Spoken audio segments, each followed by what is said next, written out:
un administrateur a été exclu de son serveur Minecraft. Il y a quelques jours, plusieurs plaintes ont signalé qu'un administrateur de serveur connu abusait de son pouvoir. De nombreux joueurs ont exprimé leur mécontentement envers l'autorité de régulation des jeux en ligne, se sont rebellés et ont protesté publiquement. Cependant, tous ceux qui ont élevé la voix contre le puissant staff ont été bannis, provoquant la révolte et la colère de tous les joueurs amis des victimes d'injustice. Ainsi, la communauté a conçu un plan pour bannir l'autorité de régulation des jeux en ligne de son serveur grâce à un bug, avec des shulker box et des milliers de livres. Ce plan nécessite de fabriquer plusieurs yeux de l'Ender, de chercher activement une forteresse et de se préparer à explorer l'End pour trouver la shulker box. Cependant, lorsque ce fait était sur le point de se concrétiser, les joueurs se sont rendus compte que ce ne serait pas si facile que ça. L'admin ayant tout vu, il a interdit l'accès à la dimension du dragon. Malgré tout, les joueurs ont ignoré cela et sont entrés dans un portail pour chercher la shulker box. Cependant, les plans ont été rapidement contrecarrés car tous les joueurs qui ont essayé d'aller dans l'End ont été bannis.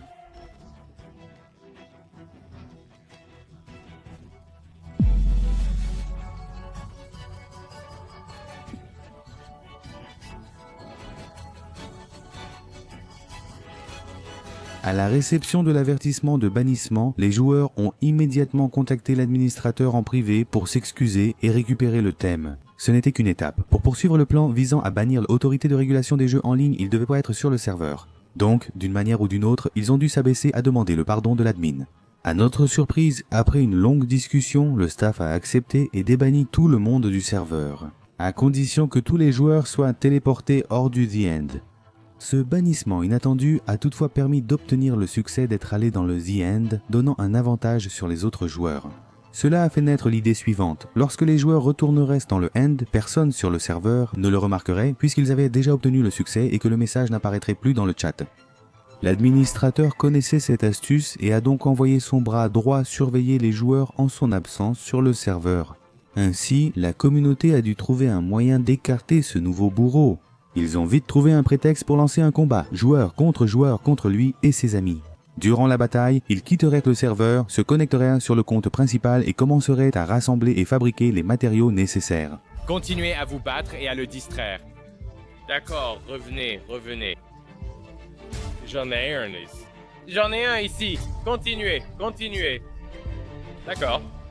Va le chercher. La bataille avait lieu dans un champ de villages ouverts, situé devant une plage et entouré de puits d'eau. Le combat a été plus difficile et long, car les adversaires, administrateurs du serveur, étaient aussi d'excellents joueurs. De l'autre côté de la carte, ils collectaient déjà des ressources sous la mer et cherchaient des boules de slime dans un marais. À la fin de la bataille, ils ont atteint le Nether pour récupérer du quartz et finir la collecte des objets. Ainsi, après avoir récupéré encore quelques objets et subi quelques morts, le combat touchait enfin à sa fin avec la victoire de l'équipe. De plus, les autres joueurs avaient déjà réussi à rassembler tout ce dont ils avaient besoin, et l'objectif de distraire Arstef a été accompli avec succès. Nous avons désormais tous les matériaux pour construire une machine volante. Cependant, malgré cela, le bras droit de l'autorité de régulation des jeux en ligne continuait de poursuivre les joueurs. Ils savaient que, s'ils voulaient atteindre le The End, ils devraient trouver un moyen de se débarrasser de lui. Sachant qu'ils n'auraient pas la paix pour survoler la End City, ils se sont déconnectés et sont allés se reposer, espérant que les bourreaux les laissent tranquilles. Au milieu de la nuit, un ami a signalé que tous les administrateurs étaient déconnectés du serveur. De retour sur le serveur, ils ont vite rejoint le portail du The End. Arrivés dans la dimension alternative, ils ont vite construit une machine volante avec piston, bloc de slime, observateur et un bateau en bois. Tout cela à une vitesse assez impressionnante, car s'ils étaient aussi pris sur le fait, ils seraient bannis à jamais du serveur. La machine prête, ils l'ont lancée et avancée. Pour trouver les autres îles, il a fallu naviguer sur plus de 900 blocs en ligne droite, et ils le savaient déjà.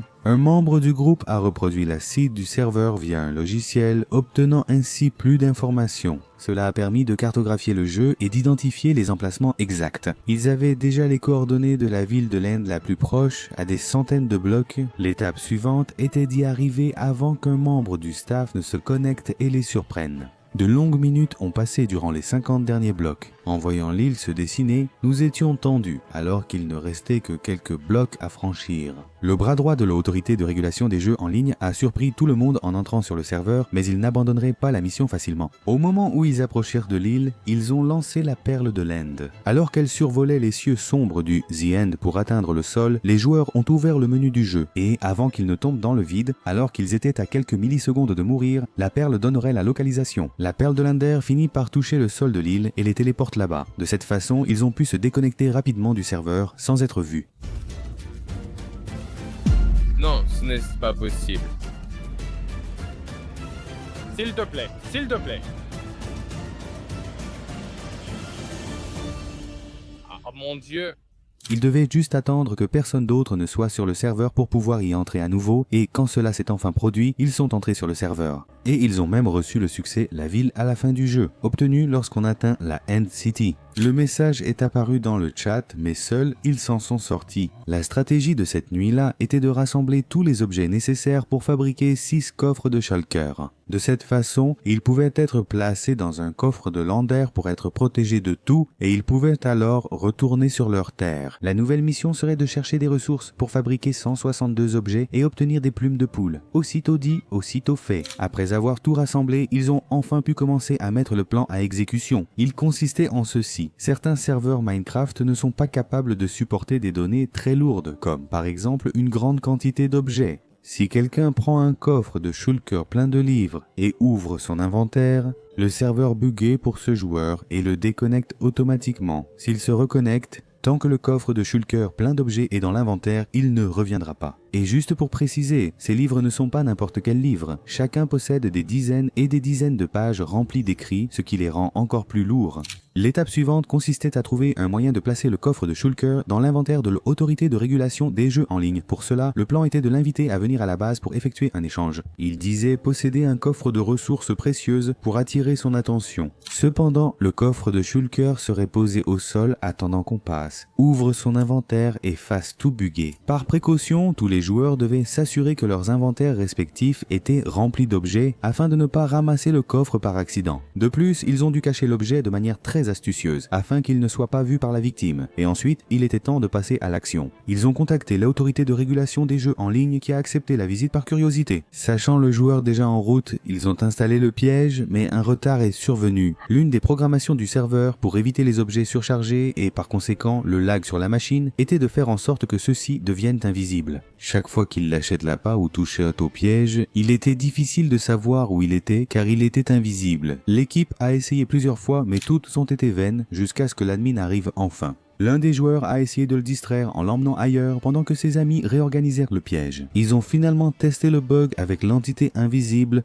Alors, ils ont invité le staff à entrer dans la maison qui contenait le piège. Cependant, l'homme a fini par se méfier. Pendant qu'il se préparait à partir, nous avons décidé d'improviser et de partir en haute mer. Un ami est allé à l'océan placer une Shulker box. Ainsi, nous pourrions déclencher une bagarre obligeant l'administrateur à fuir en bateau. Pendant qu'il le poursuivrait, il passerait au-dessus de l'emplacement du coffre. La victime ramasserait l'objet en passant dessus. Le plan était déjà en action sans perdre de temps. Ils ont commencé à l'attaquer, le rendant furieux et tout de suite après, ils ont simulé une fuite pour qu'il les poursuive. En chemin, l'administrateur a remarqué quelque chose d'étrange et a décidé de battre en retraite. Les joueurs ont dû battre en retraite et refaire des attaques, frôlant parfois la mort. Et, comme tout le monde était en appel, le plan a de nouveau été remanié. Cette fois, l'un des joueurs placerait la Shulker Box à un autre endroit, tandis que les autres continueraient à attirer la victime jusqu'au piège. Après encore un peu de combat, les joueurs ont réussi à repérer l'endroit où serait caché le coffre Shulker. Ils sont passés au-dessus, puis l'admin aussi. Mais cette fois, un problème est survenu sur le serveur. Un plugin fait que si un joueur se déconnecte en combat, il meurt et perd ses objets. C'est ce qui est arrivé. Le coffre Shulker a même rempli son rôle en déconnectant le joueur. Comme il était en combat, il est mort mais a compris de quoi il s'agissait. Tout le monde était en alerte à cause du groupe et leur compte a été définitivement banni du serveur. À ce moment-là, ils n'avaient plus qu'une seule chance d'arrêter l'admin et d'empêcher ses abus d'autorité. C'est parce qu'ils avaient d'autres comptes de secours. Bref, cette fois, l'idée était un peu différente. Chacun sait que dans la dimension du dragon, revenir à la surface via le portail nous ramène au dernier point de spawn. Sachant cela, ils ont pu organiser d'autres idées pour un plan fatal.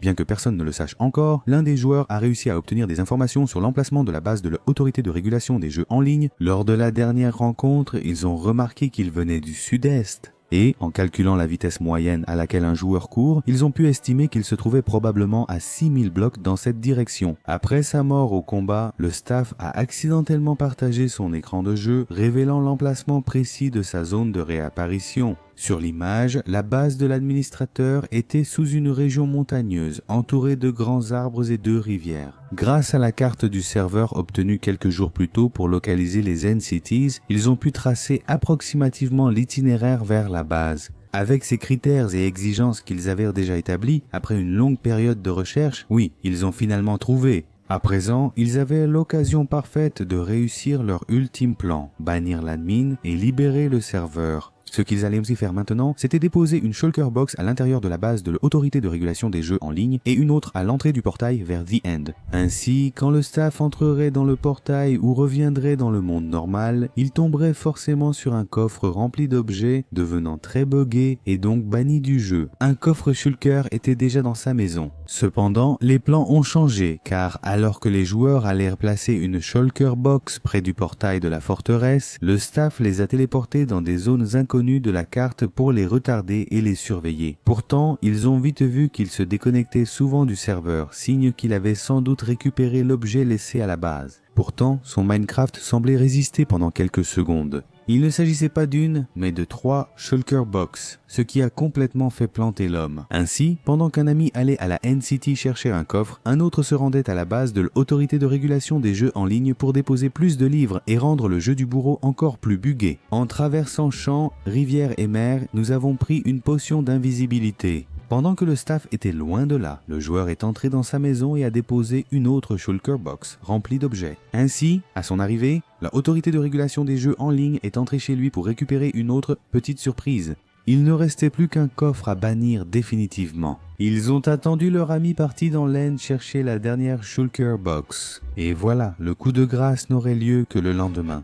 Cette fois, le plan était un peu différent, avec la shulker box tueuse en main. Ils allaient demander à un joueur au hasard de faire semblant d'utiliser une triche. L'autorité de régulation des jeux en ligne étant chargée de la maintenance du serveur, il doit vérifier la plainte. En allant vers eux, il prendrait accidentellement la dernière boîte de shulker. Il était alors temps d'agir. Un joueur a inondé l'administrateur de messages privés, demandant de l'aide. L'autorité de régulation des jeux en ligne l'a rapidement aidé et a dit qu'il entrerait sur le serveur dès que possible. Et oui, ils ont finalement pu placer la boîte shulker et attendre que l'admin morde à l'hameçon. Il est soudain entré sur le serveur, s'est téléporté au joueur et a ramassé l'objet tombé pour le mettre dans son inventaire. Cependant, contrairement à leurs attentes, rien n'a changé. L'équipe est restée paralysée quelques secondes, tentant de comprendre la situation. Rien ne s'est passé un moment. L'admin est resté sur le serveur sans être banni. Cependant, il restait impossible de savoir si le plan avait marché, car nous ignorions s'il avait ouvert l'inventaire. Malgré cela, l'autorité de régulation des jeux en ligne a compris qu'il complotait encore contre lui et les a bannis définitivement du serveur. Cependant, alors que tout espoir semblait perdu, il semble que oui, le bourreau a ouvert l'inventaire. Les joueurs ont constaté qu'il se déconnectait et se reconnectait sans cesse, sans réussir à rester en ligne ou stable sur le serveur.